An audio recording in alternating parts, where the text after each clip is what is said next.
first order is the confirmation of the agenda. Do I have a motion to accept the agenda as printed? A seconder? Declaration of pecuniary interests on the agenda. Seeing none, the passing of the minutes of the previous meeting, North Huron and Howson Bridge and Dam Committee hereby adopt the meetings of the minutes held on November the 20th, 2019 as presented. Do I have a mover? And seconder? Okay. Delegations. I just want to welcome everyone that's come here this afternoon to listen. I don't see Bob anywhere. Bob's going to be deferred. You'll have to be deferred. Okay. Bob Trick with the small power generation presentation wasn't able to get here today because of the weather. That's Bill Trick, Mr. Chairman. Oh, sorry. Bill Trick. I need to borrow your glasses. So we'll put that off to the next meeting. He'll be able to try and be able to do a presentation at the next meeting. 5.2. Kevin, I need a motion to defer. Oh, sorry. Can I get someone to make a motion to defer to the next meeting his presentation? Second? Second. Okay, next up is the delegation of Steve Nixon, Doris Inglis, and Larry Searson, the Howson Pond and Dam Citizens Committee. Do we have anyone that wants to go first? Steve? All right, I'll go. Do you want to share? No, it's fine. I just here he goes. Just in case there's someone who doesn't know, you just state your name and what you're presenting.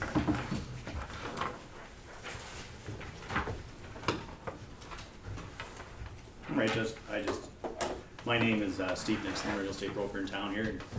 Sure most of you know me, but I'm with Wilford McInerney Property Limited. Been licensed since 1999, and my office has been in Wingham here for the past 19 years. I was born in Wingham and raised in the area, a local beef farm. Lived here my whole life, and I was president of the Belgrade Kinsman Club, which we did fundraising. I was with the club for 26 years before I retired in 2016. I just had a few thoughts on the dam, which you've all got the notes written right there.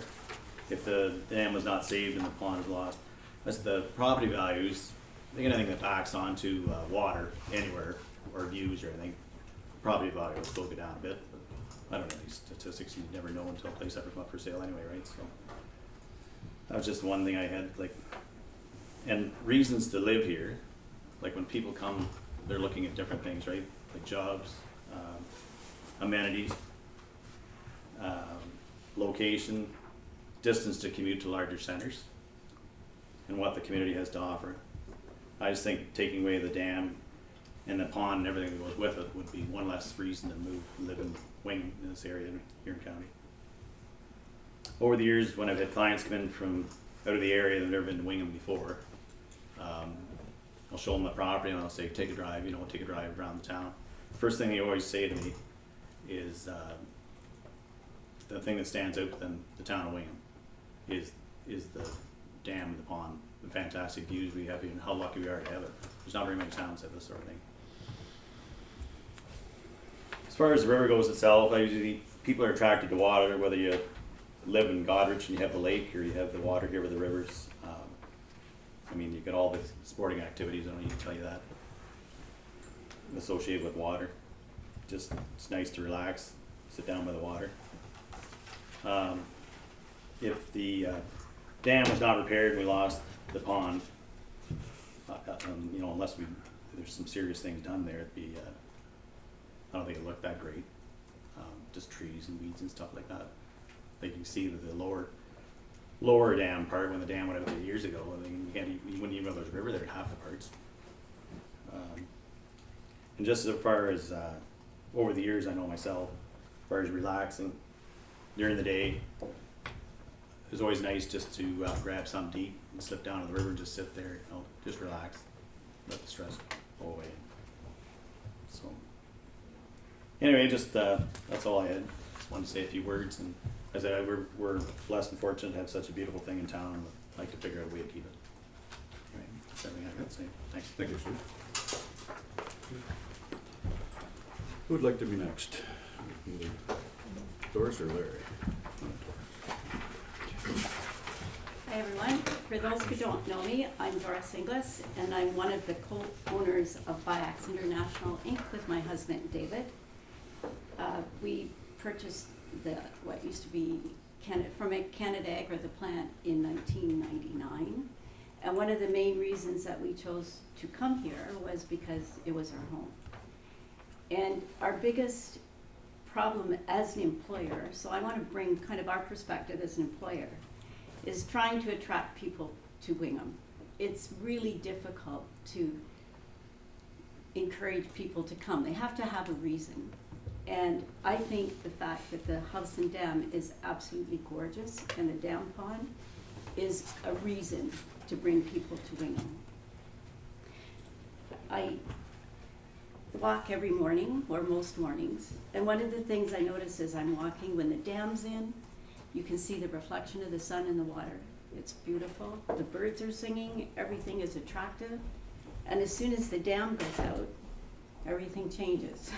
The birds disappear, the weeds start to grow, and it just loses the beauty that is there.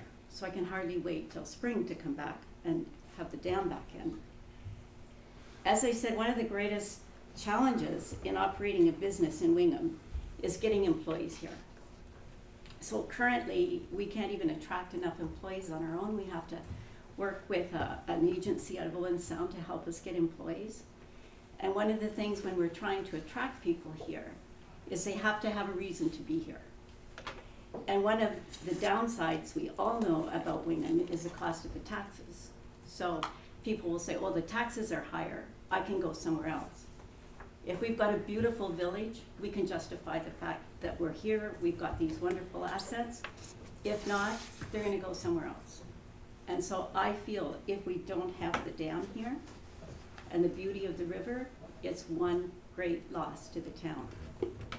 The other thing I'd like to mention is over the years, the council has obviously, previous councils have believed in the dam because they've put the basketball courts, the baseball courts, all along the river because it brings attraction, it brings attention to the people. If we let the dam go out, that's going to disappear. And we're gonna end up with weeds and bushes and shrubs and something that is not attractive at all. So from my perspective as an employer, I would really like to see the dam here. And I've added to the presentation a lot of personal thoughts that I feel are important, but they're my thoughts versus as trying to attract employees here. Thanks. Thank you. Mr. Chairman, we're going to get a chance to ask these people some questions, are we? If you would like, yeah. You're going to wait till they all present and then give us the opportunity? If you wish to do it that way, Okay. Or did you want to ask me something, Mike? Did you want? Sure, yeah. So your opinions or suggestions or comments as an employer, do you think this, your opinion is similar to, say, Westcast's experience, some other major employers, Royal Homes? Any of the ones that I've talked to, yes, definitely. I think there's some major things that attract employers here. One's attractiveness, one's the school, which we have a marvelous school here, and also the hospital is a big factor. Mm-hmm. And any of the people I've talked to definitely feel the same way. And one of the things that I didn't comment on that is always interesting is we have a lot of our customers are not from Canada, they're from the US and Europe. And when we bring them to Wingham in the summertime, they always love the look of the town. And they comment how they can understand why we're here and why we run a business here. Because they get to the airport in Toronto, they have to drive 2.5 hours to get here. And they think, well, why are they here? And then they appreciate the fact that the town is really pretty. But in the fall, once the dam goes out, nobody ever says it's a pretty town. Any other questions or comments? Actually, Jennifer, Mike. Just a general question. I know you talked a lot about the pond itself, Yeah. but is part of the attractiveness you see of the dam the way it's built, or is anything that goes back in there to keep a pond? Okay. If you're asking me personally, and I can't comment on. Well, on you're the other person there, so peop- yeah. I think the dam in itself is attractive because it's part of our history. It's something that's disappearing, and not everybody gets to see the dams the way they used to be. And unfortunately, they are really expensive to maintain and keep. But I think from both sides of the dam, it's nice to see it. Okay. And the waterfall, you know, when you're walking along it, I definitely think the dam is much more attractive than probably some of the other alternatives. Thank you. Were you familiar with the lower pond when it existed? To some degree? Just barely. Okay. I grew up in Fort Ridge, and I went to high school in Listowel instead of in Wingham, so I didn't spend as much time in town when the lower pond was here, but I know of it and I slightly remember. So can you pass an opinion on how it looks now as compared to what it used to along that part? It was a lot prettier before. The more water we have, the nicer it looks, I think. And I agree with what Steve said. I don't know what there is about humans, but we seem to really love the water, seeing it, being near it.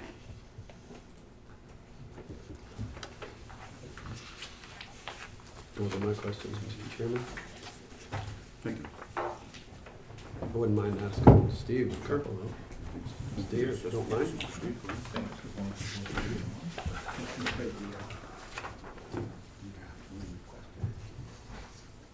So you mentioned, Steve, about finding the time in the park beside the pond, relaxing. Have you seen other people doing that as well? Like, Over the years, yeah, sure. I've been up here my whole life since. I mean, when I was a kid, we used to come in there and, of course, farming and everything, you'd reminiscing here. You'd go in there, that's the first thing you hardly waited to do when you were done haying was slip into Wingham and go to the dam to go swim and jump off there. You know. Because I've seen lots of people parked down there, as you suggest, Yeah. probably having a bite Oh, to yeah. eat, and even if they're just sitting in their car looking out over the pond. You kind of went quickly over the property value item. Yeah.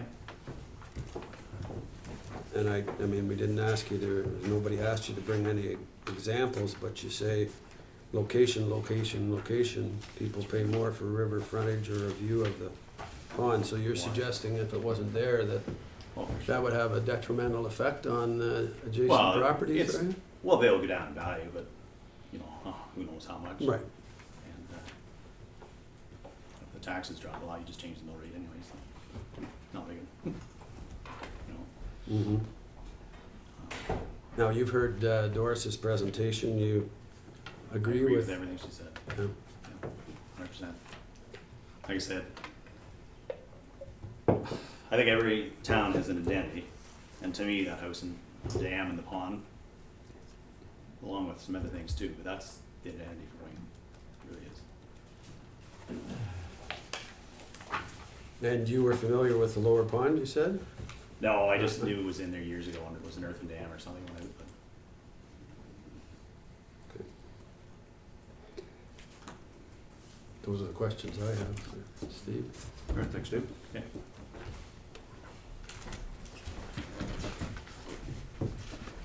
Larry. Good afternoon. My name's Larry Searson, and I've lived in Wingham since 1964. I moved here as a teenager. I was 16 years old. We left Toronto. My father had hired Bill Lockridge to bring our furniture up. I turned to Dad in the truck and I said, I'm 16 and you can take me to Wingham now, but when I'm 18 I'm going to be back in Toronto. And I'm still in Wingham today. That's because of the dam.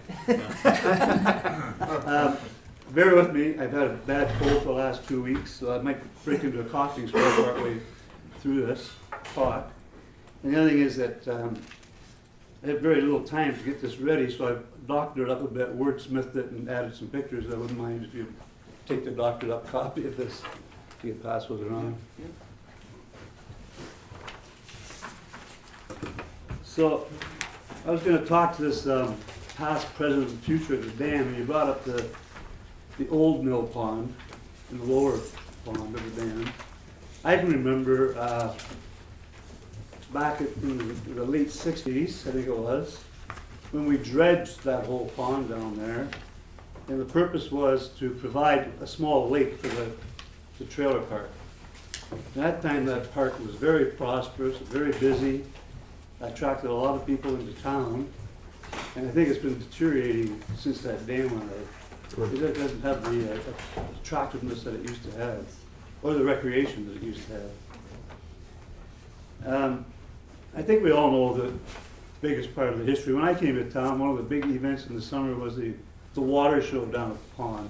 And that's certainly a memory a lot of us older guys have. And it brought a lot of people into this community. And anytime you can bring people into the community for whatever reason, it's good for the community. It adds to the economy. It gets people interested. It sometimes even has people consider moving to that community. I was in Stratford with my wife, sitting in a clothing store, naturally, a ladies' clothing store, waiting for her to try on clothes. And the lady running the store said to me, "Where are you from?" And I said, "Oh, Wingham." "Oh, Wingham," she said, "that's a great place. I love going up there to teach. You have the most beautiful river in your town. I used to go down there at lunchtime and sit and have my lunch and just enjoy it." And she was talking about the mill pond down at the dam. So it is a feature of this community that stands out wherever you go. It's got huge benefits to attracting people, industry. There's a huge retirement movement that's moving this way from the urban areas, the 401 corridor. It's gone as far north as it can go. It's coming west.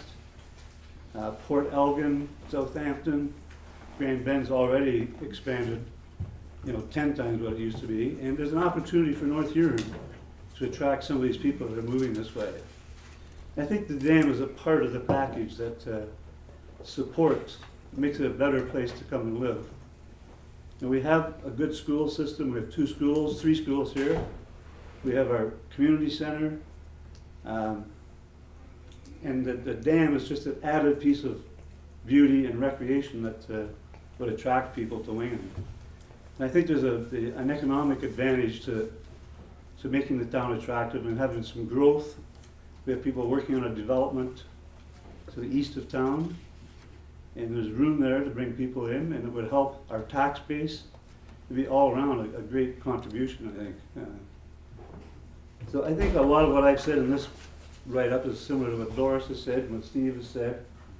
But I really do believe it's time for us to put a stake in the ground. If we had a committee not evaluating all the alternatives and said, go out and find out how to do this, try and find some government money, do some fundraising, I really believe that people in town would get behind this project. And it's certainly something I would support doing, and I know a lot of people I talk to feel the same way. So that's just summarizing what's written in here. So I'm glad you brought up that last point, Larry, and I should have asked the other presenters about how to finance the work that needs to be done. You think that the community would rally behind the project to keep Yeah, the I dam think and the pond? if we were promoting this properly, I think the community would really get behind it. There's a lot of people already behind it, and I'm sure they would support it. And we'd be guessing to say how much they would Sure. support it, but you could do it over time, There's ways to get the money to put the dam in place properly and maintain what we have. I mean, we're talking about this power generation as a way of revenue. I don't know if anybody's talked to Westcast about that, but the foundry uses more power than the whole town does in a day. So, maybe there's a link there to get some funding, sell some power and fund some of the capital. Who knows? I can't speak for them now, but It will be worth looking at. But I think the community would get behind this project, I really do. And being a property owner near the pond, how do you feel about the property value issue if there's Well, no there's no pond doubt versus that a pond? the property values, I think, will go down overall. The properties along the water are always more valuable, as Steve talked about. We know that. I think we all know that. But if one set of properties go down, they all go down in value. So, I mean, it's across the board in Wingham and North Huron, how you want to look at it. Our property values have gone up in the last few years because of the economy, and that's great. But we want to keep them up there. Mhm.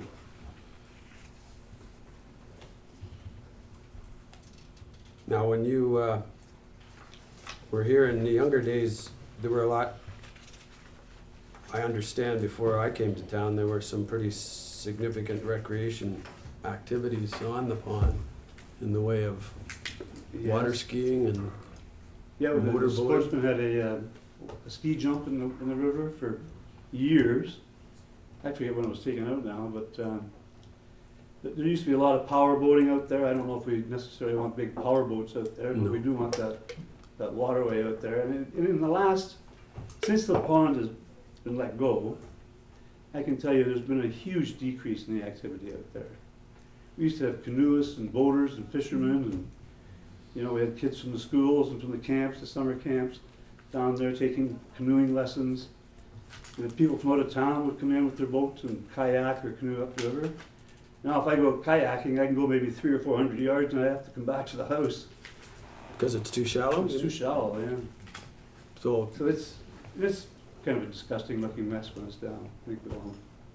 even down the 5 or 6 feet that hasn't been put in for the last number of years. Yeah. Yeah, I don't know if we want to go back to the full height or not. That's all got to be looked at and considered. But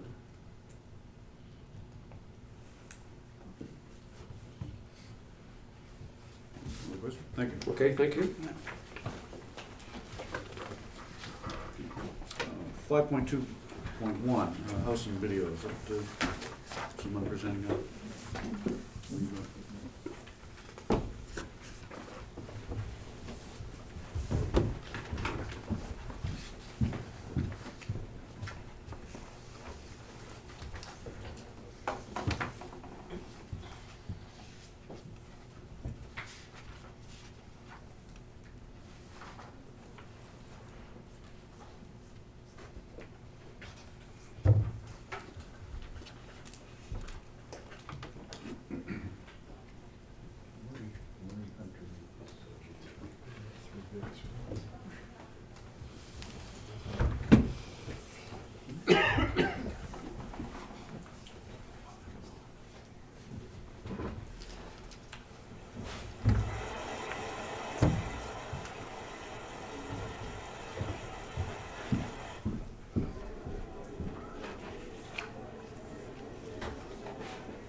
the upper dam, or the Howson Dam, as we know it, was built sometime before 1862, over 150 years ago.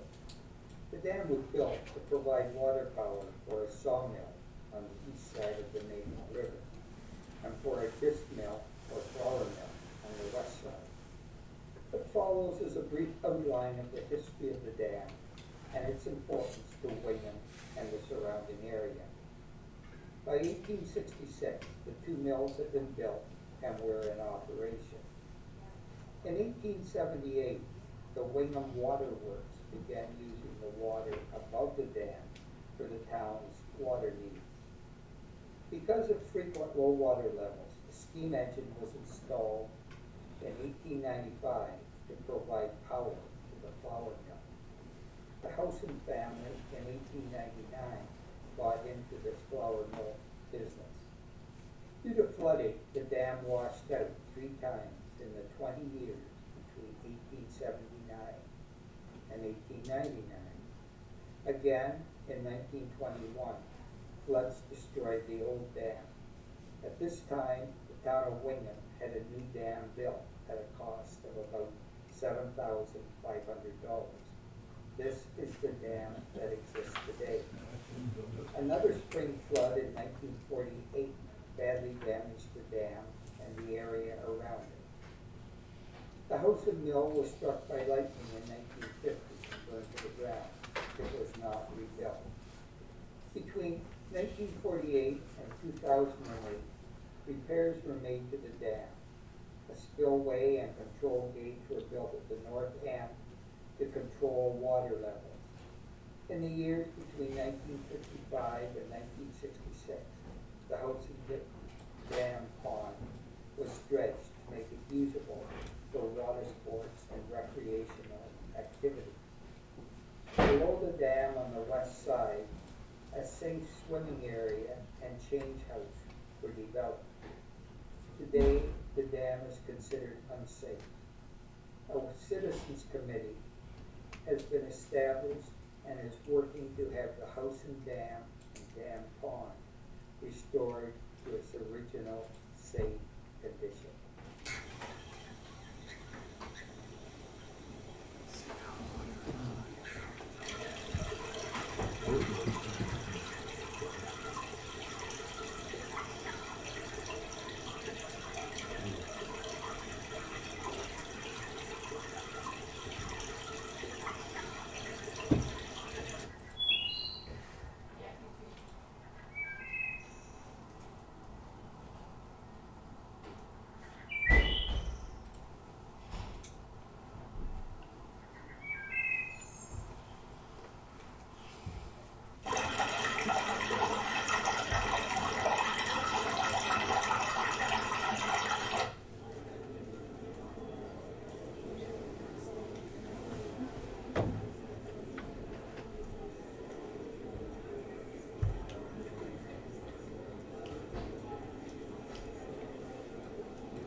Who's the narrator on that? Murray Hunter. There's a couple things I took note of there, Mr. Chairman, if you don't mind me mentioning it. There was a shot there of the boat launch area. In the past, during the time when the water level was raised, water was right up over that boat launch, and you could see that the water level in the last number of years has been not even close to being up to the boat launch, so it makes it difficult for people to launch any kind of boats. I believe that picture was taken with the dam opened. No. That was with the stop logs, that was a recent picture? Yeah, well, you see, we're not putting any stop logs in the old part of the structure anymore. Really? Yeah. Yeah, That- all those To me, pictures. it looked like it was a picture with the stop logs out, with No. all the logs out. So. No, unfortunately, most of those pictures were the current summertime condition, and you can see how much the vegetation has grown in to the pond, so the water level's been lower than normal for at least 10 years, I think maybe even a little longer than that, so there weren't really any photos there, say in the, taken in the 70s and 80s where the water level was up to where it had been for normal operation. And there were some shots there of the cardboard boat races, which were a lot of fun. There's not enough water in the pond anymore to be able to do that, so. My memories of the pond are much like Steve's, like afternoon after work every summer, during the summer period. It was a stop in at the dam and jump off the bridge. So cheap way of getting the dust off, and Mom didn't have to worry about when I got home. Okay, let's see completion of the delegations. Is there anything else on there? 6.0 correspondence. We have no correspondence before us. Here, 7.0. Other business. 7.1, the general work plan review. Is there anything in the current work plan that this committee would like to review? Or, add to?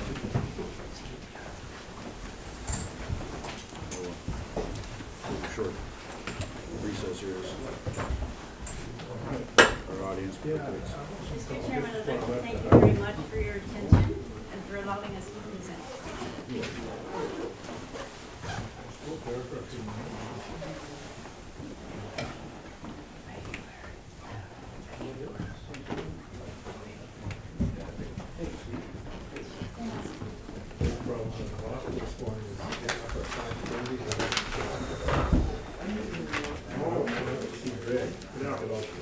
Could I have the attention of the gallery, please?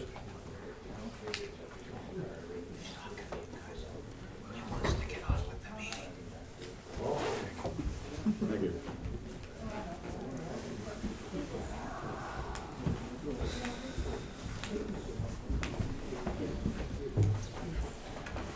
All right, back to business at hand. Any changes or additions to the work plan? Does anyone have any concerns or cares about?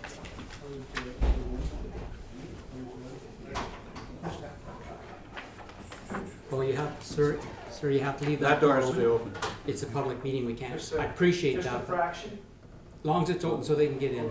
Thanks, sorry about that. Just want you to be able to have your meeting. Oh, you can speak up.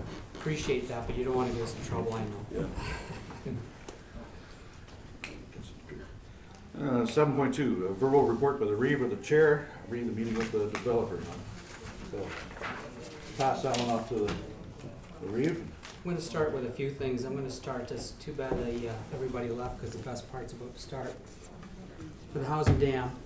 Well, you should have mentioned something sooner. Huh? For the Howson Dam, when I was elected, I didn't make any bones about it. I was quite open that I wanted to save the dam. Okay? I was quite open we didn't have the money. I want to point out that I took 70% of the votes, and that includes Blythe, East Squamish, and Wingham. Okay, so the public is aware of how I feel about this and what I want to do. I want to talk about safety. If there's anybody that's ever seen a Mennonite coming over that hill or halfway down that hill, and guess where I live now, and all of a sudden a set of air brakes go on, I don't want to be the reeve that sees them killed when we could easily run them down the B line over and across the pond if possible. Power. I've been very clear from the very beginning that I believe it should be a power dam. And to that we're going to speak, and Kevin was with me, we spoke with Helmut. Yeah. Seabird.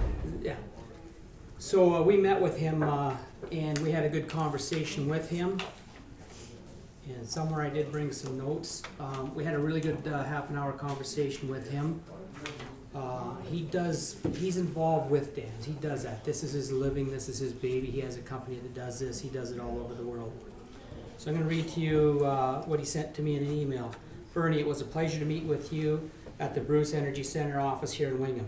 As previously mentioned to August Vade, the following information on a monthly basis for the past 3 years is needed. Water flow volume of the river to the dam point. Static pressure of the water flow at the dam. Further, you stated the dam in each and every year is used as the exception during winter time as a precaution for the ice buildup. This is very important part of the approvals to be granted by the Maitland Valley Conservation Authority. If the dam is usable and certifiable, then the project is much simpler. Never once did he say it couldn't be done. I've only been told that by one person, and that's somebody from the Maitland Valley Conservation Authority. I have nothing in writing from anybody, anytime, to tell me that it can't be done. We've had several studies done on the bridge to the point where I think we spent $400,000 on it. I think it's time for the studies to stop. Okay? This committee can choose any way it goes on just one vote. But I want to make it very clear that I am in favor of it. I'm not going to deter from being in favor of it. I think we're going to speak about power now. If we put a generator in there, we can generate cash. And you guys hired me to make your taxes cheaper. In our conversation with this gentleman, he said, no company will put money into the dam. That would be your responsibility. But they probably put the generator in free of charge and make a deal with us. Again, never once did I hear this gentleman who does this for a living and does it all over the world say that it can't be done. I had mentioned in a previous meeting that we would save $400,000 a year. The C-Connects gentleman over there has corrected me. It's not $400,000 a year. He thought it was 40, so I went to Donna and I thought I'd better find out the truth. It's $100,000 a year if we were to hook it up just to the lights in Wingham alone, savings on taxes. With our conversation with Mr. Helmut, he said, you'd be further ahead to sell to the foundry right beside you. Don't go on the grid. He said, don't try to get on the grid. You're not going to get on the grid. But he said there's ways around that. He just said you can do your street lights. Preferable way would be just to sell it straight to the foundry beside you and just get a check. That's all there is to it. Again, they would deal with that, and we would make a deal that the town would get 25% or 10% of the money that we could generate from it, and the people that put the dam in would get the rest. Again, all conversations down the road if we decide to keep the dam. On the video, I think I was the little kid 60 years ago. I have swam from one dam to the other, from the bridge to the other. I do remember the skis. I do remember Doc Crookshanks in his car that went in the water. I do remember being a Boy Scout at the Scout Clubs along the river. I do remember swimming in that little dam before the dam went down in Lower Town. So I've not changed my mind about anything. I will say something right now and in public. When I was elected, I had no interest in buying a house beside the dam. As a matter of fact, Jim Moffat at the edge of town and myself and my wife were negotiating on the last 2 pieces of land on the edge of town to buy that to build a house, but it just, with the Maitland Valley Conservation Authority, I gave up. We already had the drawings and everything printed up for what we were going to do to the house we lived in by an architect, and we were going to bring it to Sean. This house came up for sale, my wife bought it, and that's the end of the story. It has nothing to do with what I'm doing here. Now we know who rules the roost in my house. So again, that I have not changed from all those thoughts. Rennie and I were last summer, we went up and we seen a local fella up in Chesley that has one of these dams. And I was hoping Trick would be here today, because I believe that's where our generator parts are. I believe he has those. It is a simple device. It creates $100,000 a year for this guy. There's not 50 people working there. There's just him and him alone, and I hope, if with any luck, we'll be able to show that at the next meeting. It's my fault I didn't get it to Sean until yesterday, because I'm not good with this thing, and this is where it was. Thank you for getting that off there, dear. So that will be coming, so you can see what he does, how simple it is, and how much money he makes. Having said that, he got hooked to the grid at a time when you got full price. We also went 3 or 4 miles up the stream and went and seen another one that got hooked on later, and he's only getting about 50% of what this gentleman's getting. So that will be coming at the next meeting. So I have several reasons why I want the dam kept. Some are personal, I will admit. I have a good memory, fond memory of jumping off those and swimming from one end to the other.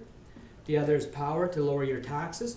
I take that back, you'll never have lower taxes, but at least we can try to slow down the rising costs. I have worries about safety. And again, when those air brakes go on, I'm sitting there and witnessing this now, and I just wonder when the first casualty's coming. And I believe that what Doris said and what Carson said, I totally agree with them. I talked to Sean when I first got on council about the shrubbery around the rivers.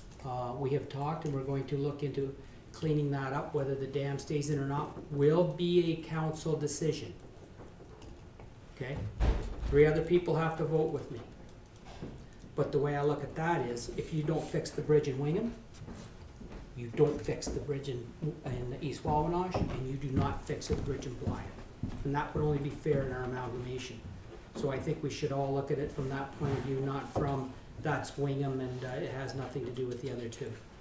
Those discussions are going on between myself and my councillors. With that, I will stop and I will hand it back over to Kevin. Thank you, Kevin. Thank you for that. 8.0, reports. Does anyone from the, here have any reports they'd like to present? Kevin? Hey, Mr. Chairman, a few weeks ago, maybe a month or so ago, municipality had a strategic plan open house down in Belgrave that unfortunately wasn't very well attended, at least when I was there it wasn't. And it seems to me the consultant you had was looking for responses to what was proposed, and people had the opportunity for a certain period of time after that meeting to make submissions. One of the things I noticed about the strategic plan proposal was there was nothing mentioned about the pond and dam in that. And I just wondered whether the consultant received any comments from the public about the dam and pond, including that in the strategic plan. Okay. So yes, we have. We received a few, several, I guess you'd call, compared to how many people showed up. It was sent to the consultants. The councillors ourselves will be reviewing that, and that will become public as the strategic plan. Sometime in January, there will be a public meeting to give the strategic plan out. So yes, there were people for different reasons sent different things in that weren't at the meeting that night. Mm-hmm. And it's unfortunate that you have meetings like that, nobody shows up, and then after the fact, usually after it's in print and done, not this time because there were people went in ahead of time, then people start complaining. It would be really, and I used to be one of those people, I admit it, it'd be nice if everybody would show up ahead of time so that staff doesn't go through all the work of getting it, and we pay all the money to the people to help us do it, and then things show up. In this case though, Andy, that didn't happen. Everybody was given proper opportunity, and submissions were made on a lot of stuff. And so that will be public sometime in January. I haven't seen the final draft either. Now, from our point of view as a committee, I think it is somewhat important that if there was some public reaction to the fact that the dam and pond weren't included in that plan, could we find out about it, or? It wasn't in the plan? You'll have to forgive me, I hadn't looked at the plan, actually since that night. How the strategic plan comes around was the counselors and the staff all sit down. Yeah, it's I for- understand okay. that, but I So think the that strategic- night I asked Sean specifically, since it's in his domain, Yeah. is it included in this plan? And the answer was no. Yeah, Is that correct, Sean? That's correct. yeah. So again, it's going to depend on what was said and what came forward, and I haven't seen the draft yet, but the council will have an opportunity to look at that before we go public. It'd be interesting for me to know if the public had some Yeah. comments about Yeah. it. And The again, I dam will say pond. to you, yes, they did. Okay. Okay. But those comments won't be public, or could we get a copy of them, or just to see No, what the reaction is? I'm not gonna say no or yes on that, I'll have to look into that, I'm gonna suggest that it'll be if you're thinking we're gonna hide something or bury something, that's not gonna happen, you should know me better than that. No, I just, But, we will be making everything public, and, I'm not sure if individuals' comments can come forward or not, that's over my head, I'd have to ask. okay. But I will assure you that we have received some, yes. Okay. Another question or comment, Mr. Chairman. Our last meeting was quite a meeting, and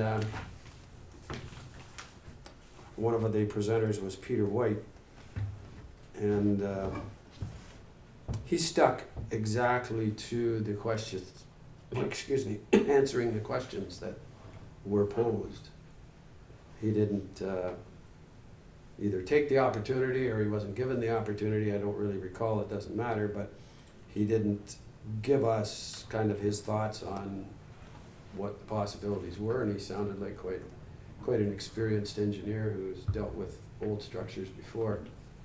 And I was wondering if we might consider inviting him back to another meeting, and rather than have him answer written questions in advance, if we might give him a bit of free rein and say, okay, now, do you have some suggestions for what could be done to this structure if, in fact, the decision is made to try and save it, restore it, whatever? There was a chance during that meeting to ask him questions at the end. So, you just have more questions for him, or was, Well, I didn't was he feel a it. paid, No, he paid wasn't. participant? No, he volunteered his time.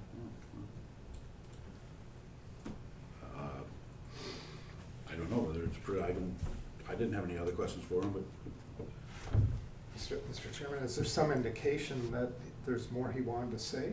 Is there some evidence of that? Well, it just so happens I happened to meet him, believe it or not, in Toronto airport the next day. I was going to PEI and he was going to somewhere else to work. And I said I was kind of thought you might say a little bit more about what you would do if you were given that project to deal with. And he said, well, I stuck right to answering the questions that were asked of me, and I didn't expand on anything. So yes, from that brief conversation, I got the impression that he would be able to say more. Has more to He say. wasn't forthcoming. Well, I guess I didn't maybe ask him questions that I should have, but, or any of us didn't. But he lives in Fergus. He,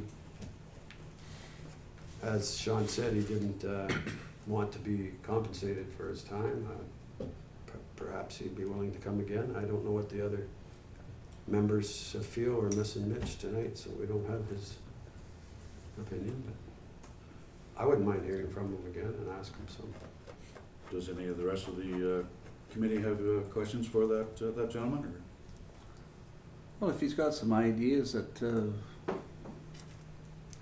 that he didn't say that night, it might be interesting to have him back to say a few words of or what he would think we could do.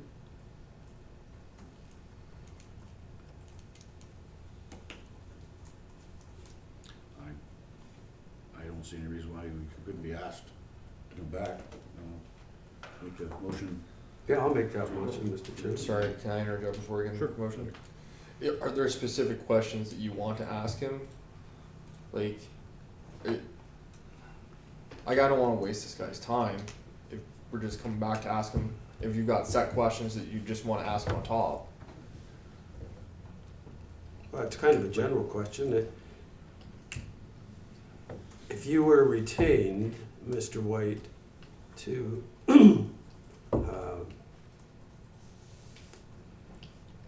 to work toward restoring this dam to an operational point of view, what would you do? How would you do it?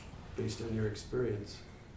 I know he's gonna say, well, you'd have to study a couple things, but Yeah, that's I've my worked problem on- is you're gonna get, because I work in the field, you're gonna get into, well, is he setting up a proposal here to do the work?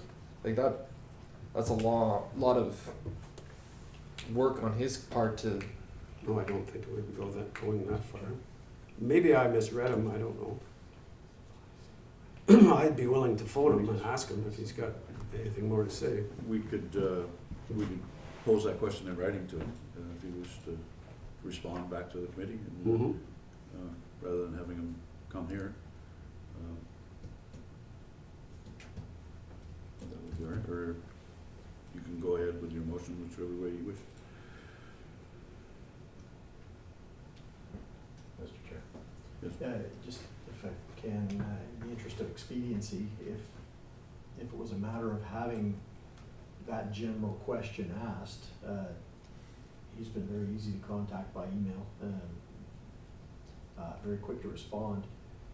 If it pleases the committee, I could ask that question and have him submit a response. We have nearly a month before the next meeting, and it would be incorporated into correspondence, if that would suit purposes. Failing that, we're looking at scheduling another delegation. I think at this point, the timeline is getting tight enough that I would be concerned that we were pushing into February, March before we actually get to the point where where the committee felt they were in a position to move forward. So, if it's a matter of getting that general, did you have anything else you'd like to add? Are there steps that you would take? Yeah, if you could run it by me first before you send it to him, I'd appreciate that. Well, I think I would run it by the entire committee. Okay. As a general, copy the committee on the question and see if there's anything else that needs to be added. I will note that as the committee's aware, he did spend some time with staff going through the entire asset with appropriate safety equipment on, and we're able to go down and have a good close look at it. So he does have a fairly reasonable amount of understanding of the asset as it sits today, from a visual perspective anyways, certainly. Well, and he has, Mr. Chairman, if you recall, he co-authored that report from 1985, so he has more history with the structure than most of us from an engineering point of view, so. Yeah, okay, let's try it that way and see what his response is. I'm okay with that. You have a seconder for that proposal? Cedric? All in favor? Okay. One other question, Mr. Chairman. So I saw the ad in the newspaper last week, excuse me, and I presume everybody else did as well. We've invited the public to submit letters with respect to their concerns, opinions, comments about the dam and pond. There's a deadline for that, as I recall, on January 10th. Is it intended that we would have copies of those letters prior to the next meeting? If I may, Mr. Chair, the intent was that all the letters that were received would be appended to the agenda. So that everything would be public domain. Good. Chair, if you don't mind, Chair, have we had even one letter from anyone or one comment from anyone not wanting them? And sure, sorry, I didn't catch how you were on CKNX today. I just seem to be in the house all the time when the news is on, so I'm not sure of your opinion. But, has anybody said they don't want it? Through you, Mr. Chair, we haven't received any correspondence, so the ads have been run now, we're hoping to get a wide spectrum of opinions, we've received nothing to date though. Okay.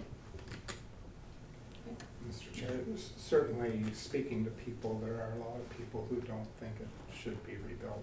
Is that right? They've spoken to me about it. So when you're talking, Specifically because of the tax implication. I was gonna ask because of the cost? Strictly because of the cost, yeah. Well, where the funds are gonna come from, it's more. Yeah, Which- it's assumed that the cost would be Come incurred through the tax. Taxes. Yeah, that's the assumption.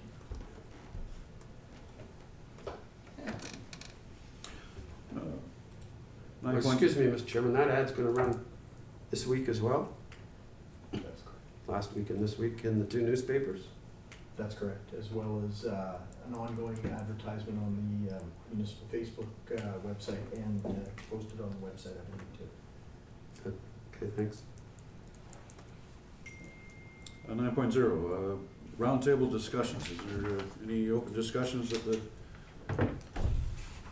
cabinet would like to have? Right, Senator?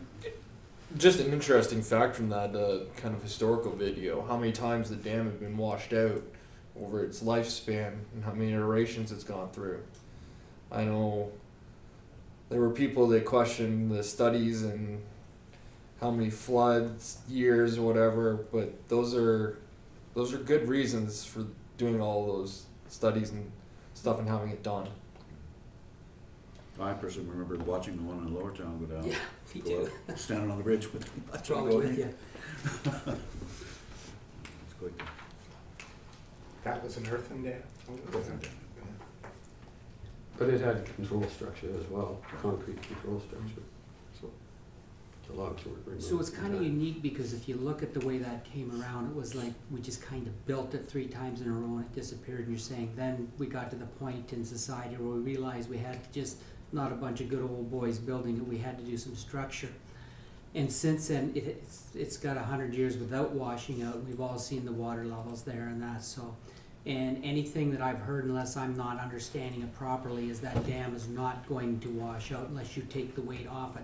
Don't think I've seen any study at all even saying that dam is going anywhere.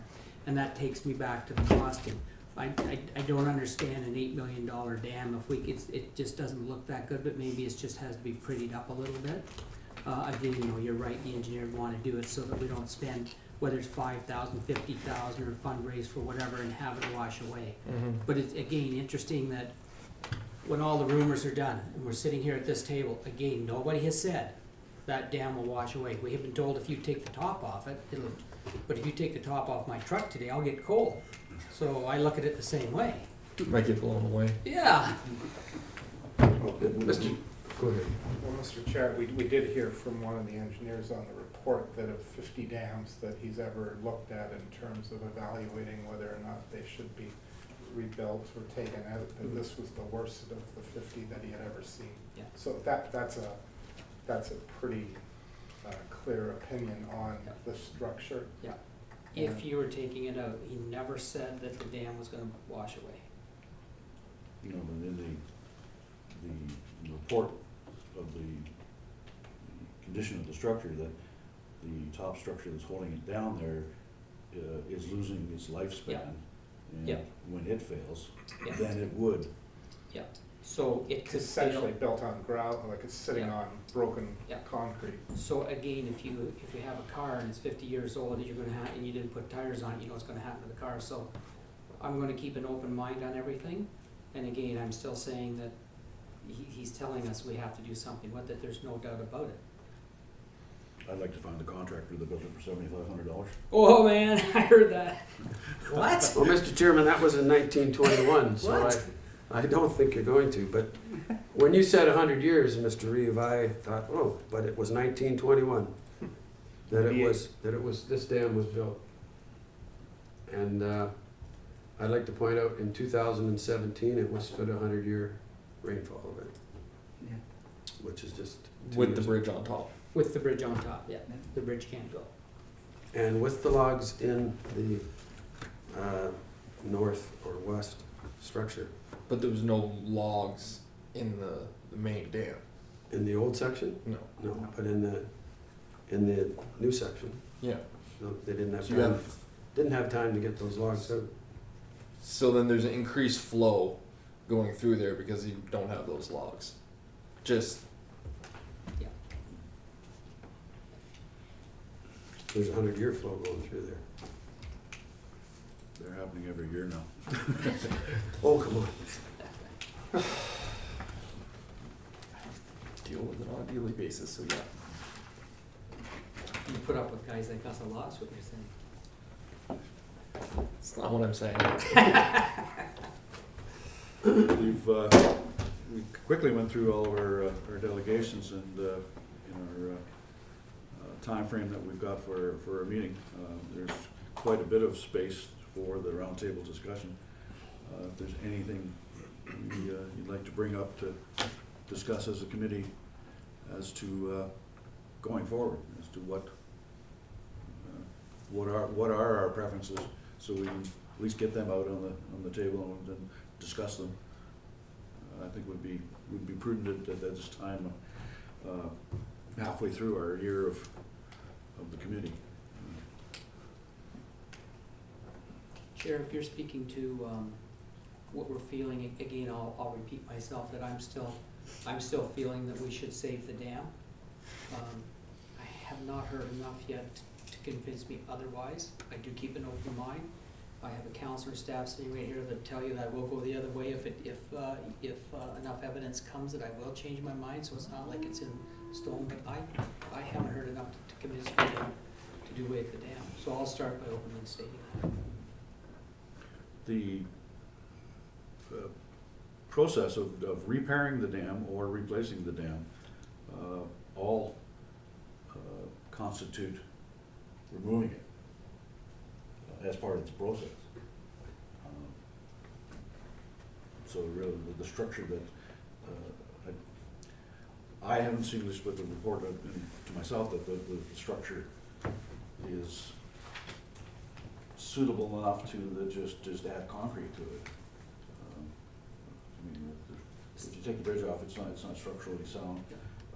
So even repairing it would be a removal of most of it. So I see it from a different point of view. I don't see taking the top off. I don't see a need to take the weight off. I see a need to, again, with engineers looking at it, clean the structure up to make it look better and do repairs, but not take the weight off. Once you take the weight off and it's gone, I do agree with that. But I'm suggesting not to take the weight off it. And that would be for people like you to figure that out if it's possible.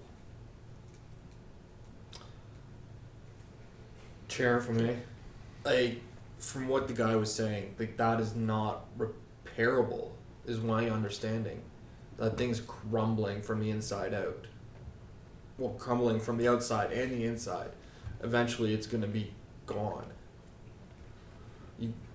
I don't understand how to.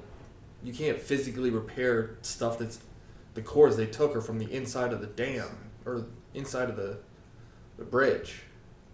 Like you can't put more concrete in the bridge. Is this the guy that did the 25,000 year thing? Yeah. Yeah. The picture I remember is they pulled Yeah. the core samples from one of the bridges that they eventually removed, and it was a solid piece of concrete. This one came out in chunks. Yeah. In my Came out in understanding, stones. in my understanding was he didn't do the down below work because where the foundation is. He just did up there a little bit of work up there, but he didn't do the foundation at all. That's correct. That's correct. Okay. But that maintains that bridge has to come off. Whatever you do, the bridge has to. Okay, you can't see anything. Sorry, Sean. No, chair. Mr. Chair, if I may, and this comes back to perhaps this response that we were hoping to get from Peter White. When we were under the asset and going over everything, his comment at the time, and I'm paraphrasing of course though, was that the bridge itself was in very poor condition. He didn't feel that that was a repairable asset, and I would certainly ask him to confirm that in writing, or not in writing per se, but just in a statement. His focus, based on his expertise, was the fact that even if even if the dam itself, the base was comparable in condition, there's things that they do to reconstitute this, this material. So he seemed reasonably confident, based on the limited data that he had in front of him, that they could work with the dam itself. It would, the overhead issue, asset though is in very poor condition, especially when you see what's underneath it. You know, from overhead, it's in extremely poor condition. The only other thing, and this is when we get into more discussions with surrounding MNRF's position under the LIRA, KGS stressed the fact, and Peter White was saying as well, they're going to dictate the standard. So even though it's what it is right now, and I think KGS touched on that, it's not built to modern standards. So much like when you're building a house, it doesn't matter if the original house was built 19 whatever, you can't continue with a major renovation to that standard. You have to bring it up to the new standard. So that's the one place where it may become a little bit of a challenge. Whatever we do to that asset under the LIRA, I think we need to expect that it has to be brought to a modern standard. So, Chair. So, we shouldn't really be having the discussions we're having now, but then we should be narrowing in on the discussion because we've just been told that it can't be replaced, it can't be repaired. I have to get this straight, so we're told that we have to take certain part of it off, that's all there is to it. I'm renovating a house right now, they're doing things that I don't wanna spend money on, so therefore I'm spending money on it anyway. So if that's the case, then this committee should be narrowing it down to, okay, we can eliminate what Bertie just said, he wants to keep it. We should be able to say we can't do that then. Let's stop talking about it. What can we do then? Save half of it, rebuild half of it? Do I understand that right, Sean? Now, my understanding, having heard from the same group, except having a little bit of benefit in talking to Peter beforehand, is obviously remove and replace always stand, like those, Yep. those options are there. The do nothing one, we're seeing more and more that really isn't an option from a liability perspective. If something happens and we've elected to just turn a blind eye to it, as a municipality, we're gonna be wearing that. The rehabilitation piece is the tricky one, because there is a base there. That base, from what I understand, from everything KGS was saying, you can do things to, you know, they said they wanted to do it, and, you know, the last council dealt with the idea of core sampling, because KGS looked at it from a concrete perspective. If the concrete's good, we pin it, we add more mass to compensate for what wouldn't be over top of it.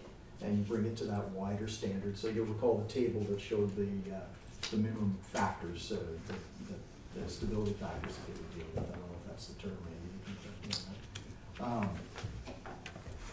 But basically, KGS is saying if the concrete is good, you can build the thing up and restore.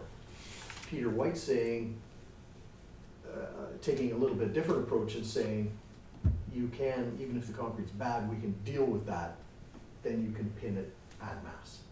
And that's my understanding is that, and that's where it gets a little trickier.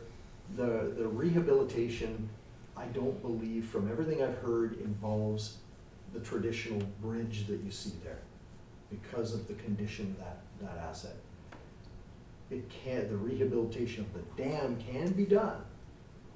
Again, we get into the whole costing piece. And I'm not in any way, shape, or form in a position to comment on, you know, what the costing would be if beyond what KGS said, the concrete's fine, we can rebuild it, here's a level 4 pricing.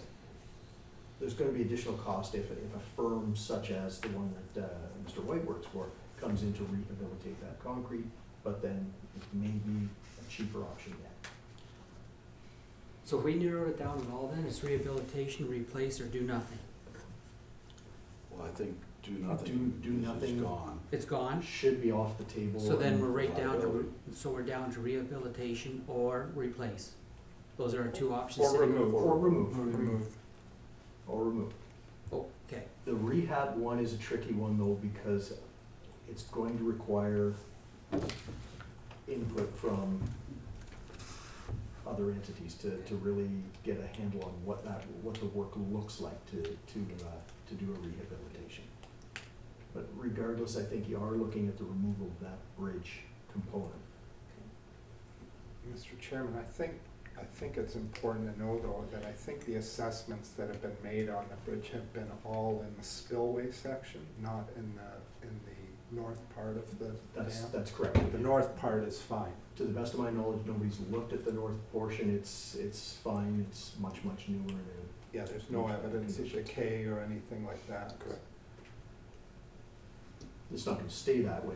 If, we're going to have No, to. but you know, I'm thinking of the Gory Dam. It's a very narrow thing like ours, and I'm just wondering if we put some, you don't do anything with the logs in there during floods and that, if we focused on maybe putting in an automatic system that would open up during heavier rains, if we could somehow change the course of the river a bit just through that narrow channel on the one side and build earth back on the dam to take some load off it.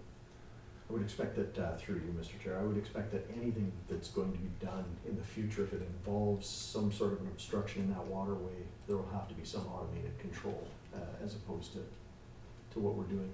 Now, as far as any work in the water, that's where MNRF steps in, that's where the LIRA comes into play. The beauty is that we've done all the studies. You know, the money's been spent, so we have the stability analysis, we've got, the whole list of engineering work that's been done is there now, so we don't have to go through all those steps up front. That money's been spent and to good. That bridge structure was never designed to facilitate the full flow, flood flow by itself. I've remember seeing pictures of it, of the water coming almost underneath to the road portion of the bridge. But they've never pulled the logs out during a flood. Well, they have been in the spring runoff. And Remember it's still gone over the top of what? of the No. spillway. Structure. Remember spring of 71, when I think back on it, it was maybe a stupid thing to do, but there were a number of us standing on the old section. So the logs were out of the whole structure. Yeah. We're standing on the top of the old section with poles trying to push the ice down to go under the bridge part. And it was running at maximum capacity with all the logs out. Now, the ice was a bit of a factor, but that was my first way. I was just wondering if you made an earthen dam and just had that flood structure. No, I Flood don't. structure I don't wouldn't carry the flow. I don't think earth would work, Mr. No, Chairman. the earth Would have to be. rocks are, Have to be protected from erosion for overflow purposes. Yeah, once the water started overflowing, it was gone. The gory one. Yeah. So through the chair, if we move the ball any further down the road, then I guess this is I think where the chair wanted to go there is, I just wanted to get the conversation going. yeah, are we moving the ball or are we still kind of running in this? I think everybody's thoughts, I've given mine. I've now been informed that I'm wrong and I'm fine with that. Well, Mr. Chair, I think we're trying to make sure we've heard all the Yeah. opinions before we Yep. start the debate. So that there's been a bit of debate going on, but I still don't feel I have the full picture of all the perspectives. And I think, Mr. Chairman, that we all know at this point that doing nothing is not the option. So the question is, do we want to have a pond, or do we think, and it's not we, does the community want to have a pond, or do they not want to have a pond? And I'd be very interested to hear what the returns or reaction is at our next meeting. We heard what these people said, but we knew what they were going to say before they came, right? They think the pond is very important to the community. So, in my mind, it boils down to what does the community want? If they'd like to have a pond along the beautiful park that we have, then we got to look at a way to create a structure that will maintain that pond. And as Sean just said, if we recommend that we maintain a pond, then we have to get some technical advice as to exactly how we can do that. And I think for one, Sean, were you wanting to add something to that, Sean? But only from a staff perspective, this might help a lot. The next meeting, by the tail end of the next meeting, we were hoping to be able to talk about preparing for the facilitation process, where you start eliminating options and debate, having that debate. If I'm hearing, does the committee agree that I can leave do nothing off of the list? It would be very valuable to eliminate one of those four options, and if the committee feels that do nothing is not reasonable in any way, shape, or form, I'll take it off. Failing that, we've got to do a bunch of legwork to demonstrate that it doesn't belong on the list. I personally would support taking do nothing off the list just from a sheer responsibility, due diligence, when we know it's already blocked off and you can't walk across it. if you want a motion, Mr. Chairman, I'd make a motion that we I'd say the eliminate the same do thing. nothing option. Yeah, all in favor? Mr. Martin's not here to disagree with me. Who was the second? Oh, sorry. I'd second Things have gone a little fast. And We are missing two very opinionated members of the it's been a while. Pardon me? It's a good thing I showed up. Yeah, no, my reasoning because we have time. Go ahead, sir. Yeah, because we have time, and Oh, we have I kind of want to. I think we need to really look at the rehabilitation thing. I'm from my opinion and from everything I've seen, I don't think that that's a viable option. I think you're gonna end up spending more money probably to try and rehabilitate something that's old than to just rip it out and put something new in. Especially if you want to go with hydroelectric, because you're gonna have to take a portion out of it that existing dam already to put that in, right? I'm assuming that it's going to go where that structure is. It'd be downstream. Actually, it was over in what's now the earth embankment where the roadway approaches, is where the sluiceway was before. Okay. Like you'll have two periods of probably non-existent power generation flow, one during the wintertime when you're having to prevent ice blockage, and during the low dry season in the summer. I'd have to say, Yeah, I know, but personally don't that think there's physically enough flow. that generating unit has to go somewhere. It would be down, or at the bottom, wherever the pressure of the water would be. You know where the little building is on this side? That's where it was before. Maybe if we wait for the video for the next time, you'll have a better understanding of it's just something old that the guy has and how he made it work. Oh, okay. So are you suggesting taking another one off the table? That would be my feeling, but I would understand if other people still thought that there might be a chance to rehabilitate it. So, Mr. Chair, I would agree with what he said. Everything I've heard would indicate that it's unlikely you would get an engineer to stamp anything in terms of rejuvenating it, just because of the unknown base material that's underneath that. So if I'm missing something on that, then I'd really like to hear if Peter White, is that his name? Mm-hmm. If Peter White is someone who believes that can be done, I think we should hear from him, because I haven't heard any opinions that would indicate that's viable. Mr. Chairman, as I recall the last meeting, I specifically asked if the bridge was taken off, you lose that ballast, but foundation anchors are an option to restore that. In other words, instead of the weight coming down, you have anchors that go down into Still the providing material. downward force, yeah. So you anchor it that way. And then I believe it was Peter I asked that question to, so then it's anchored, so then you have a good foundation, so then it becomes, assuming that the foundation doesn't That's fall apart assuming the when you put material of the foundation is still Yeah. okay. Then in his 1985 report, he specifically mentions a particular kind of grouting technique that he thought at that time would restore it. It has potential to completely restore the dam to an almost new condition. Now that was 15 and 20, 35 years ago, but then grouting techniques have improved quite a bit in 35 years as well. So. And it's also deteriorated 35 years. I don't know, it did, in 35 years ago, they didn't have the core sampling. Yeah, they had the core sampling that was done by Atkinson Davies for B.M. Ross and Associates.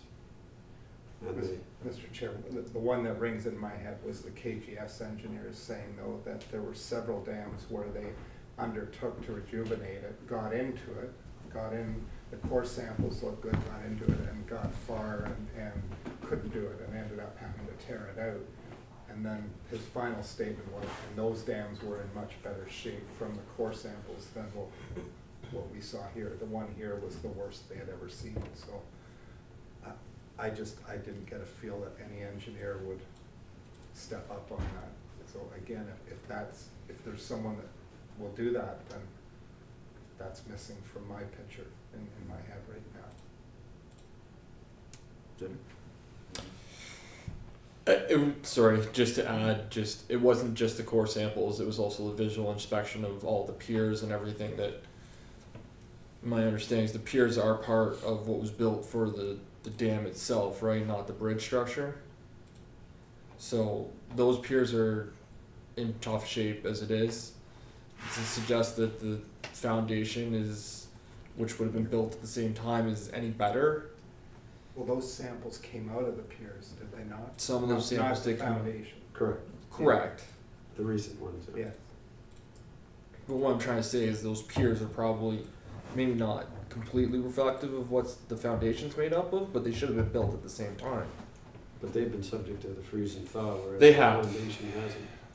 They are battered more than by the elements than the foundation would, but the core materials where they took it out of is still the same material that they're going to build the foundation out of. And no one knows what's in that foundation. It's never been core Yeah, sampled. it right? was here, yeah, Oh, it was? Yeah. 35 years ago? yes. Okay. And that's what previous council relied on as an indication that there's no sense to do it again. Right, John? That's been the only sampling Yeah. that was done to the actual foundation itself.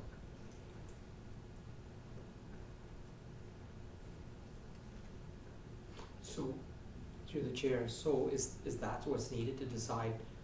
You guys are the engineers, I've kind of got lost here, I just wanna keep, the river up, and again, I've not heard anybody say, except for it might cost me money, which everybody's gonna say that.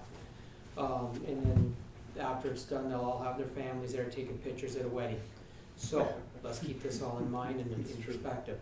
So, I'm a little confused in what I'm hearing, so you're telling me that the proper core samples have not been taken in 35 years to determine whether it is or is not viable to keep it, or they have been taking it and it's not viable to spend the money on it? Chair, if I may. The cores of the foundation, which you would need to, if you want to rehabilitate just the dam, and then to pin it down to give that extra downward force to replace the bridge being taken off. So we all agree that the bridge cannot remain. It's a hazard to the whole community, or to anyone that tries to get onto it. But they did take core samples of the piers, and I'm just extrapolating from those core samples, which should have been built, the piers, I'm understanding, should be built with the foundation. That should have been all the first structure before the bridge was put on top, correct? Mm-hmm. So the cores from the piers should be indicative of what material was used in foundation itself. So I'm saying you could go in and get the foundation cores, but the likelihood that they're going to come out as same as the piers or close to it is pretty high. I think that's the reason why they stopped doing the coring, because they hadn't found anything strong. Well, except Andy said that the piers that were freeze-thaw and the foundation shouldn't be, so that might have indicated a separate sampling should be done. To me, it does. So if I could, through the chair, if I could just back up a little more, you stated that the bridge itself is blocked off because it's not safe to be on. At the same time, I'm hearing engineers saying that without the bridge, everything's gonna float away. As long as the bridge is there, it's safe. So can somebody explain to me then why we're not walking on it? If it's the bridge that keeps it safe, how did it become unsafe if it's holding everything together? I'm a little confused on that part. The weight Sean, of the bridge, it's the sheer, through your chair, it's the sheer mass of the, whether it's a structure or just a stone. It's the weight that's sitting on top of it. Yeah, but That holds the dam in place. So whether it's sound or not, whether we can run trucks or cars or people across it or not, has no bearing on the fact that it weighs a lot, and that mass is sitting on top of the dam to hold it in place. yeah, and I understand that part, but my question is, if it's in good shape, why are people or why are Mennonites not allowed to go It's not in past good it? shape. It's not So in it's good not in shape. good shape. No. So It's heavy. that's why we're not walking on it. There's It's the not in good potential to fall through the deck. Oh, okay. The asphalt, what's underneath the asphalt is in such rough shape, Okay. But, okay, I just wasn't clear on that. but it's still heavy, it still maintains its Yes. mass. Well, it's getting less heavy by the day because it's crumbling away. Foundation's getting heavy because it's. Well, yeah, you want to drop it right on the foundation. That's probably not good either. Yeah.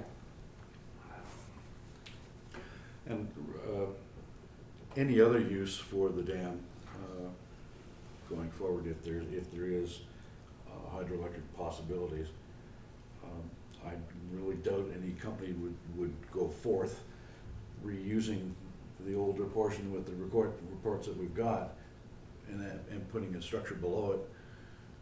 They would probably require a up to standard dam, current day standard dam for their installation. It's kind of hard because I know I wouldn't put my name down on building anything beside it with the way it is. But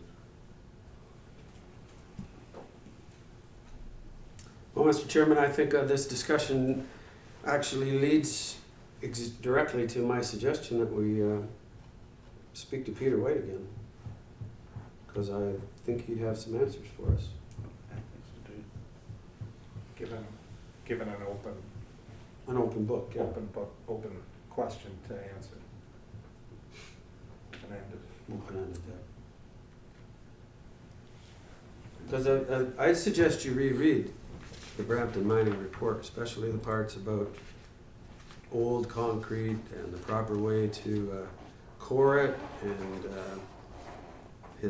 the comments specifically about the foundation samples that I'll just read you a sentence or two here. We're familiar with core drilling techniques that are used in obtaining cores from weak and incompetent soil and rock structures. So the point being that this was built in 1921, obviously not to current day standards or with current day materials. We have found with experienced drillers that doing a double or triple core barrels and careful control of drilling rotation speeds and thrust pressures, it's possible to obtain samples that are suitable for testing from very weak structures. is it also not stated the coring company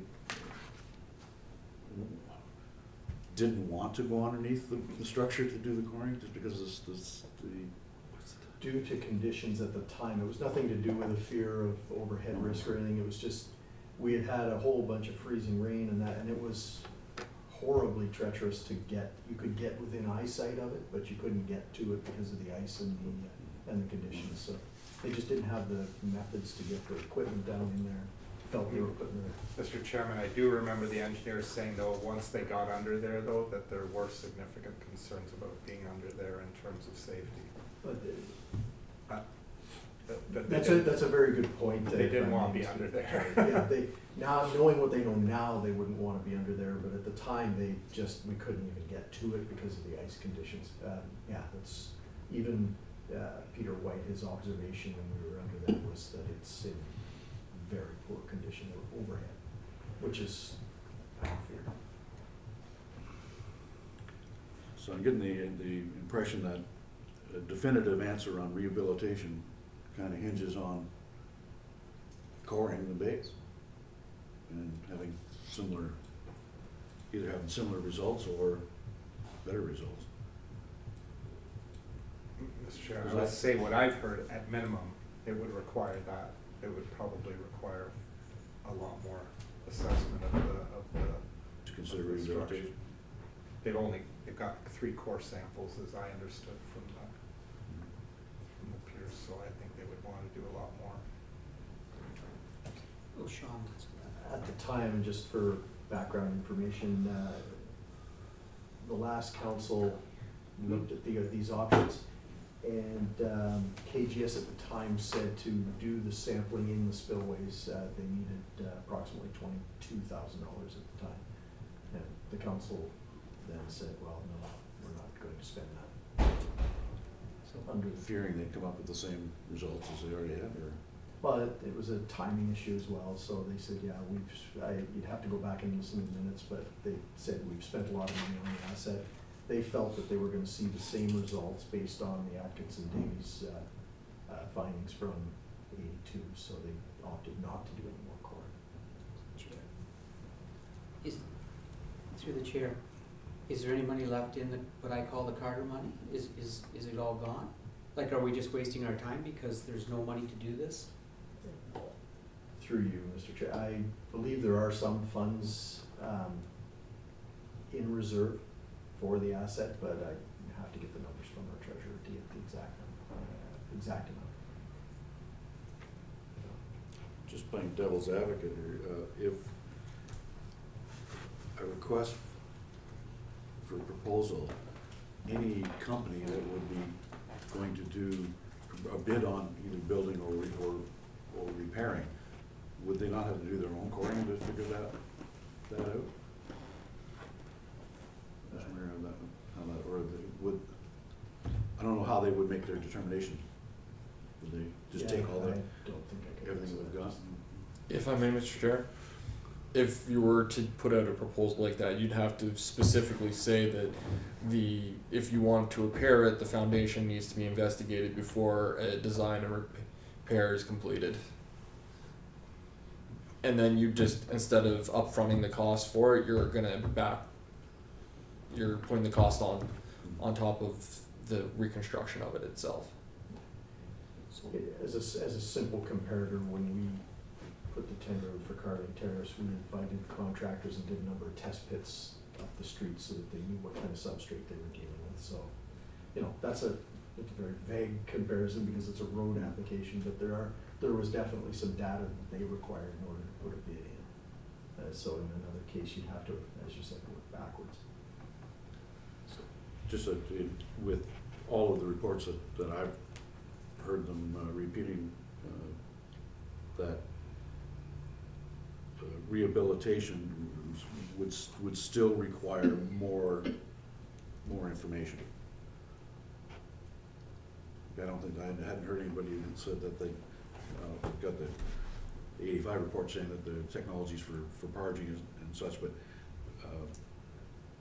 it doesn't say that it can or cannot be done. It just says they're. In it's 1980, possible. It's in possible. 1985? Yeah, actually, I don't know why the council at that time didn't actually move on it, because what they offered them was to do the first section as an example. Sorry, I just can't. It's,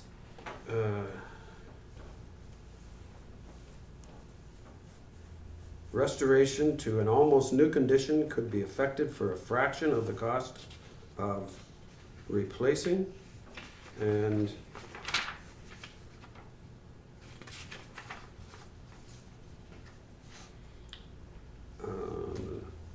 So that company's not still fluid, is it?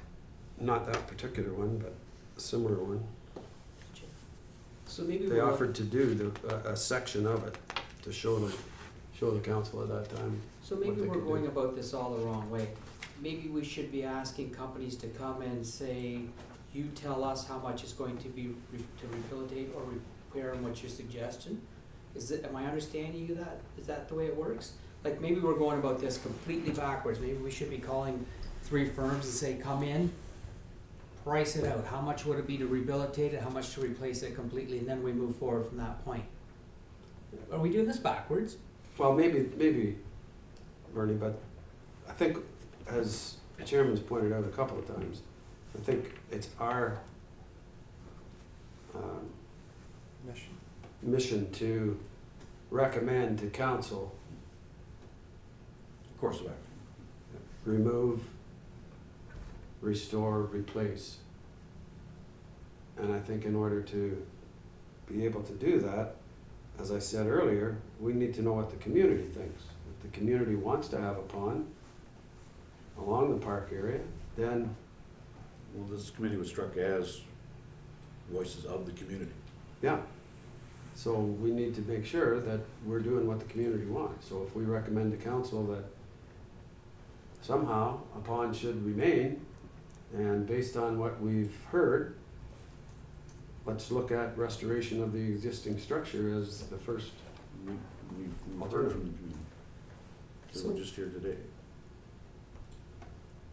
You know, what more, I don't know, what more community, we're asking for the, for. Well, Rob for people said that to- he's heard from people in the community that don't think they want to have a pond. Because of finance. But just let me back that up a bit. So again, I'm just wondering if we're going about this backwards, because it's not our line of work. If we shouldn't be recommending to the council that you should be putting out a proposal to see if companies would want to rebuild or restore. You guys can figure the proper terminology out. I'm just coming in at a high level here. Because then they would have to do the coring, if I understood that properly. So then we got these companies coming in and they're gonna say, to restore, not interested, to rebuild this much money, or to restore this much money, then you're gonna take that, because you have that at your committee level, and you're gonna say, obviously, the town is not going to spend $8 million on, so we can't suggest that. Obviously, we can't go the other way.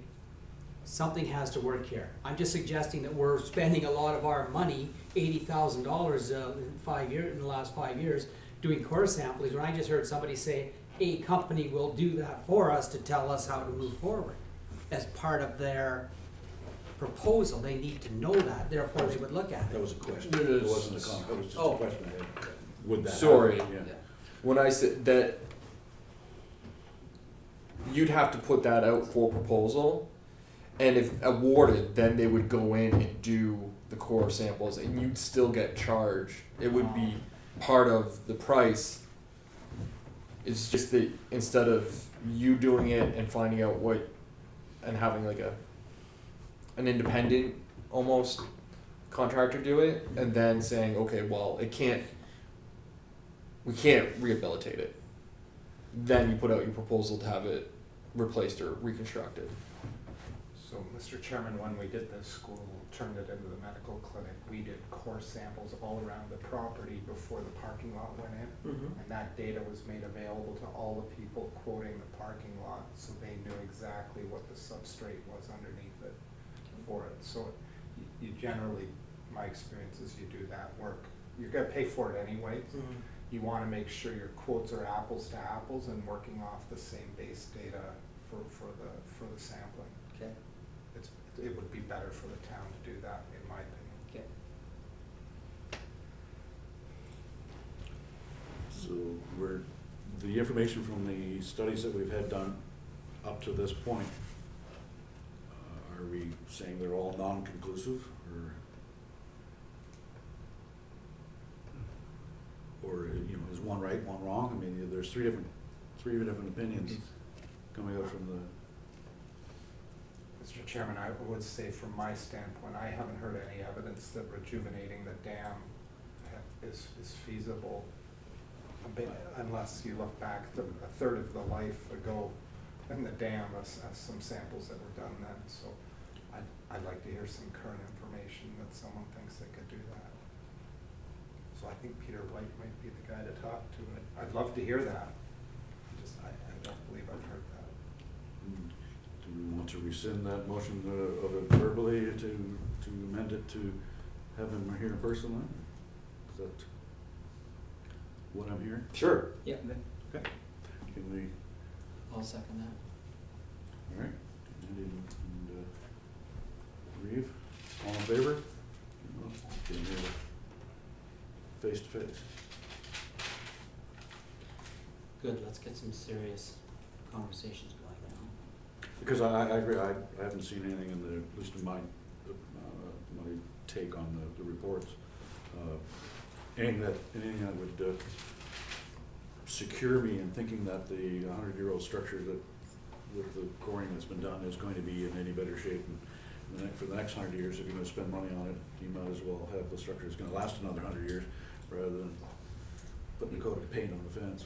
And Mr. Chairman, I think that we heard cautionary tales about people, when they pursued that approach of rejuvenating it, that they've often run into things down the road that they didn't expect, that bumped the costs up to the same price as replacing it.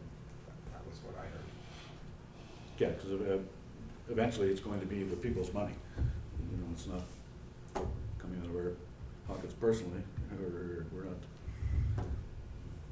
It's going to be a tax at some point, no matter what structure you put there. We're having good conversations. Mr. Chairman, I'd just like to mention something. One of the speakers today mentioned our hospital, and Rob and I have experience together for our hospital. Recently, this community, now it was a much broader community than would be interested in the dam, but the broader community raised $4.7 million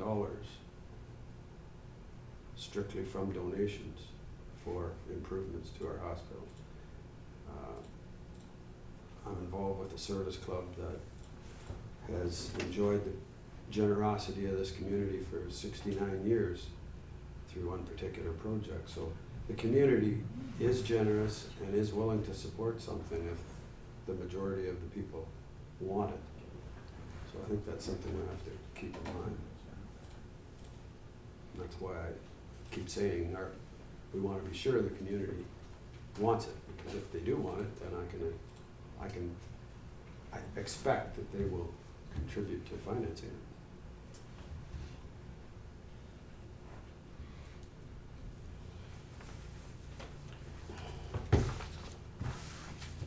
Now, 10.0, next steps. Decision on next steps in the action plan. Well, we've got the speaker coming.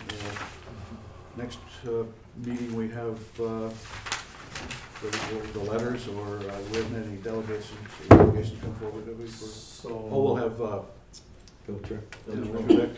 Hopefully, if you can make it. So my understanding then, Mr. Chair, will be that for the next meeting, we'll have Bill Trick, we'll have the video that Reeve has provided us with. We'll have stakeholder reports and potentially stakeholder delegations. We don't know what we're gonna receive. And I'll talk to Peter and see if he's available for that meeting as well. It'll make for it'll be a heavy agenda, but we have a light one tonight. Well, I think it's information that we need, so it's definitely Weather permitting. weather permitting. It's clear up there now. Done. 11.0, scheduling of our next meeting. Next meeting will be in January 15th, I believe. 15th? And the third Wednesday. Oh, what are we doing on the 22nd? Wednesday, that's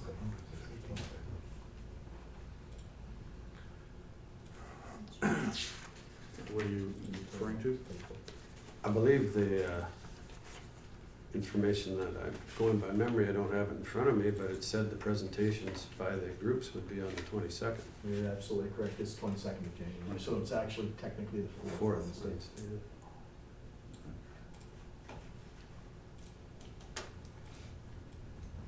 What time is that, guys? 4.